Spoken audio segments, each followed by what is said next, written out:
నమస్తే. ఇన్నాళ్ళు నన్ను సపోర్ట్ చేస్తూ, ఎంకరేజ్ చేస్తూ మీ ప్రేమని నాకు అందిస్తున్న ప్రతి ఒక్కరికి కృతజ్ఞతలు. అలాగే ఈ వీడియో కూడా ఖచ్చితంగా మీకు ఉపయోగపడుతుంది. లైక్, షేర్ అండ్ సబ్స్క్రైబ్ చేసి మీ సపోర్ట్‌ని నాకు అందించండి. అలాగే ఈ వీడియో పట్ల మీకున్న అభిప్రాయాన్ని కామెంట్ సెక్షన్‌లో కామెంట్ చేసి తెలియజేయండి. ఇప్పుడు వీడియోని చూద్దాం. నమస్తే. Welcome to our channel. నేను పద్మిని. ప్రస్తుతం మనతో పాటు ప్రముఖ astrologer and life coach Sudha గారు మనతో పాటు ఉన్నారు. మాట్లాడదాం. సుధా గారు నమస్తే అండి. నమస్కారం పద్మిని. సుధా గారు, పెళ్లి విషయంలో రకరకాల అపోహలు, అవును. రకరకాల ప్లానింగ్స్, బోల్డ్ అంతా జాప్యత, దాంట్లో చాలా లేట్ అవ్వటం అనేది జరుగుతుంది. అది కాలక్రమేణా మారిపోయింది. ఇదివరకు రోజుల్లో అంటే చక్కగా చిన్న వయసులో, అంటే ఏ వయసులో జరగాల్సిన ముచ్చట ఆ వయసులో అనేది ఉండింది. అంతకుముందు అయితే ఇంకా ఎర్లీగా చేసేవాళ్ళు. That is a different story. దాని నుంచి మారి కరెక్ట్ ఏజ్ లో చేసేవాళ్ళు. ఇప్పుడు క్యాలిక్యులేషన్స్ తో కూడినటువంటి విషయం. ఒక పెళ్లి అంటేనే క్యాలిక్యులేషన్. వాడు ఎంత సంపాదిస్తున్నాడు, వాడు సెటిల్ అయ్యాడు, వాళ్ళకి ఇల్లుందా, ఆ పిల్ల ఏం చదువుకుంది, ఎంత హైట్ ఉంది, ఎన్ని ఉన్నాయో. కానీ my question is, correct soulmate మనకి రావాలి. పెళ్ళి అంటేనే జీవితకాలం వాళ్ళతో కలిసి ఉండటం అనే విషయము, ఇది కావాలి. అసలు డబ్బు వస్తుంది, ఖచ్చితంగా వస్తుంది, కష్టపడితే వస్తుంది, అంతే కదా, ఫలితం అది. రైట్ సోల్మేట్ మనకి కనెక్ట్ అవ్వాలి అని అంటే మేనిఫెస్టేషన్ టెక్నిక్ లో ఏదైనా పద్ధతి ఉందా మీ ద్వారా తెలుసుకోవాలని? తప్పకుండా. మేనిఫెస్టేషన్ లో లేని పద్ధతులే లేవు, అన్ని పద్ధతులు ఉన్నాయి, అందులోకి వచ్చేస్తాయి. మేనిఫెస్టేషన్ అంటే ఏంటి? మన కోరికని మనం కంప్లీట్ చేసుకోవడం, నెరవేర్చుకోవడం కదా. సో దగ్గరికి రప్పించుకోవడం అనేది. సోల్మేట్ అనేది ఏంటంటే, మనం ఎప్పుడైనా మన హిందూ ధర్మంలో కానీ సనాతన ధర్మంలో కానీ మనం చెప్పేది ఏంటంటే నూరేళ్ల పంట అనేవాళ్ళు. ఎందుకనేవాళ్ళు? ఇట్ ఈస్ బికాస్ జనరేషన్స్ ఉన్నాయి అందులో. అంటే పెళ్లి చేసుకోవడం జస్ట్ ఏదో కాపురం చేయడానికి కాదు కదా. It is not for only కాపురం, it is for interpersonal relationships plus children. అంటే ఏంటి? వంశం పెరగడానికి. ఇప్పుడు యూనివర్స్ అనేది ఏంటి? మనం ఒక చెట్టు వేస్తాం, కింద భూమిలో వేస్తాం, ఒక సీడ్ వేస్తాం. సీడ్ వేస్తే ఎన్ని ఇస్తుంది మనకి చెట్లు? ఏదైనా అబండెన్స్. సో బేసికలీ మ్యారేజ్ సంస్థ అనేది అబండెన్స్ తీసుకెళ్ళడానికి అనేది మనది ఒక నమ్మకం అన్నమాట. సో అబండెన్స్ అనేది ఏంటంటే, ముందు మనం మాట్లాడుకునేది ఎప్పుడు పాడి పంటలు, పిల్లలు, ఇదే మాట్లాడుకునేవాళ్ళు. ఇల్లుందా, ఇక్కడ వాకిలు ఉందా, ఇంత పని వాళ్ళు ఉన్నారా, ఇంత పాడుందా, ఇంత ఇవి ఉన్నాయా, ఆవులు గేదెలు అవన్నీ ఉన్నాయా అని అన్నీ కావాలి కదా మరి.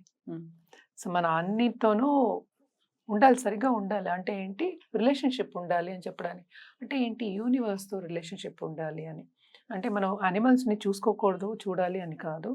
జనరల్గా మన పద్ధతి కూడా అట్లానే వచ్చింది. సో కొత్తగా వాళ్ళకి, మన పూర్వీకులకి నేర్పేది ఏమీ లేదు, వాళ్ళకి ఆల్రెడీ తెలుసు ఇవన్నీ. మనం ఇప్పుడు నేర్చుకోవాలి. సో నువ్వు అడిగిన క్వశ్చన్ సోల్మేట్. సో మ్యారేజ్ అనేది అందుకే చెప్పాను, అంత పెద్ద సంస్థ అది ఒకటి. ఎందుకంటే రెండు కుటుంబాలని కలుపుతోంది. అండ్ ఆల్సో ఏంటి? గొడవలు పడకుండా సన్నిహితంగా ఉండమని చెప్పిన ఒక కరెక్ట్ ఈవెంట్ అది. అంతే కదా.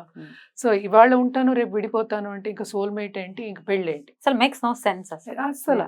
ఈ కాలంలో అలాగే ఉంది. అది మిఠాయిలు ఏవో తెచ్చుకున్నట్టు వెళ్ళి డైవర్స్ తెచ్చుకుంటున్నారు.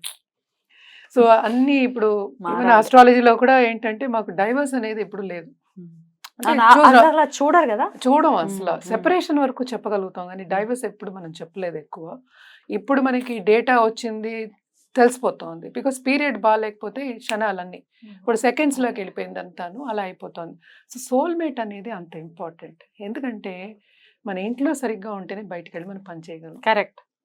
సో అందరూ నాతో మాట్లాడే వాళ్ళందరూ, చూడండి లేడీస్ అందరూ పెళ్ళిళ్ళు చేసుకుంటున్నారు, మన సతాయిస్తున్నారు అన్నట్టే మాట్లాడుతున్నారు ఈ కాలంలో. నిజం ఉన్నది చెప్తున్నాను నేను. ఎందుకంటే వంట కూడా చేయటం లేదు ఆడవాళ్ళ. పిల్లల్ని కంటే పెద్ద పని అనుకుంటున్నారు వాళ్ళు. They are doing it for themselves. యువతల వాళ్ళకి చేయటం లేదు. సో ఇది ఇప్పుడు జనరల్గా ఉన్న పద్ధతి. సో సోల్మేట్ని మనం తప్పక అట్రాక్ట్ చేయాలి. ఎందుకంటే చాలా మంది ఇబ్బంది పడుతున్నారు. సో సోల్మేట్ని ఎట్లా అట్రాక్ట్ చేయాలంటే, ఒకటి మనం జర్నలింగ్ చేయొచ్చు. జర్నలింగ్లో ఏం రాసుకోవాలి? ఆల్రెడీ మనకి సోల్మేట్ వచ్చారు అంటే ఫస్ట్ మనం డిస్క్రైబ్ చేసుకోవాలి సోల్మేట్ ఎలా ఉండాలి. అంటే నీకు ఏం కావాలో తెలియకుండా ఎక్కడి నుంచి ఇస్తుంది యూనివర్స్? కరెక్ట్. అంటే కదా, అతను గాని ఆమె గాని ఎలా ఉండాలో మనం ఊహించాలి. అది రాసుకోవాలి. ఎందుకు రాసుకోవాలి? మనకు ఊహాగానాలు ఎలా ఉంటాయి? జస్ట్ థాట్ ప్రాసెస్, మర్చిపోతాం. అవును. ఇప్పుడు మాట్లాడతాం, మళ్ళీ నెక్స్ట్ మర్చిపోతాం. రాస్తే ఏమవుతుంది? దానికి ఒక ఫిజికల్ రూపం ఇస్తున్నాం మనం. ఏదైనా ఏంటి, ఎయిర్లో కన్నా రూపం అనేది వెరీ ఇంపార్టెంట్. అంటే మనం రాసుకున్నప్పుడు ఒక రూపం ఇస్తున్నాం. అంటే ఏంటి? ఇలా ఉండాలి, ఇలా క్యారెక్టరిస్టిక్స్ ఉండాలి అని. ఒక సినిమా తీసుకో, అదే కదా జరుగుతుంది అక్కడ. సో అలాగా మనం రాయాలన్నమాట. దాన్ని స్క్రిప్టింగ్ అని కూడా అనొచ్చు. జర్నలింగ్ తర్వాత స్క్రిప్టింగ్ అది. తర్వాత డ్రాయింగ్ అనేది వస్తుంది. ఇవన్నీ చేయొచ్చు. బట్ జర్నలింగ్ అనేది బేసిక్.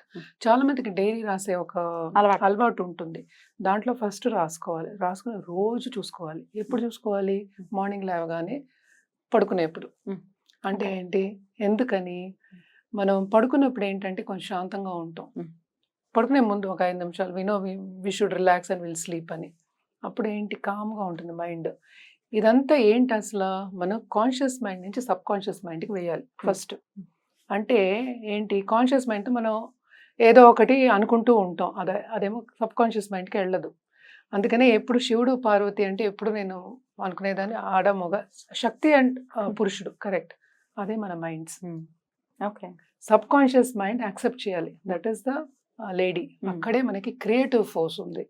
ఆ క్రియేటివ్ ఫోర్స్ కి మనం ఈ థాట్ ప్రాసెస్ ని వేయాలంటే ఒక రోజులో అవుతుందా? అవ్వదు. సో కంటిన్యూ చేయాలి. మినిమం మనం చెప్పేది అంటే 21. అందుకనే ఎప్పుడు నేను సనాతన ధర్మం తీసుకొస్తా. ఒక మండలం చెప్పేవాళ్ళు. ఎందుకు మండలం ఇంపార్టెంట్? దీనికి.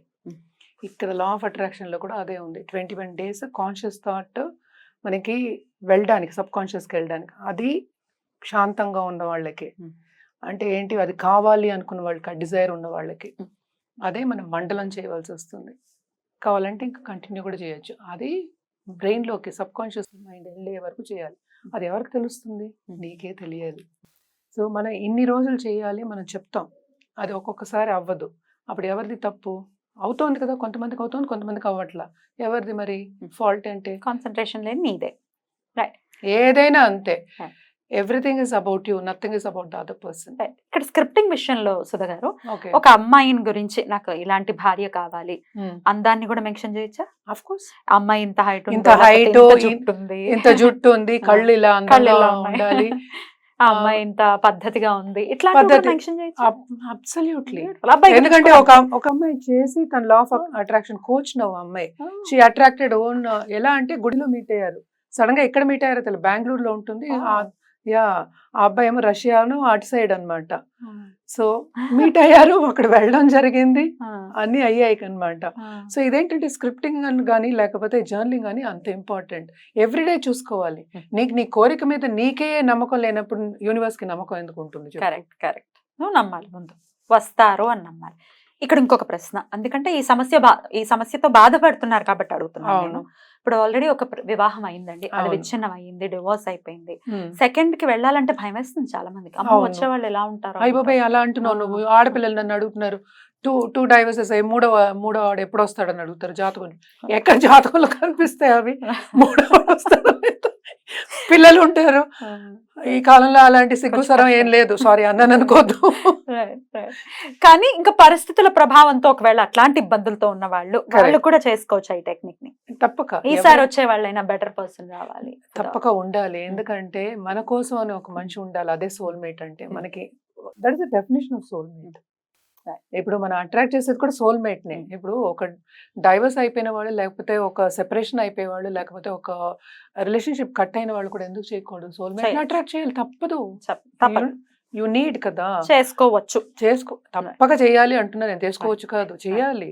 ఎందుకంటే లైఫ్ లో అన్ని ఉండాలి మనకి, 4.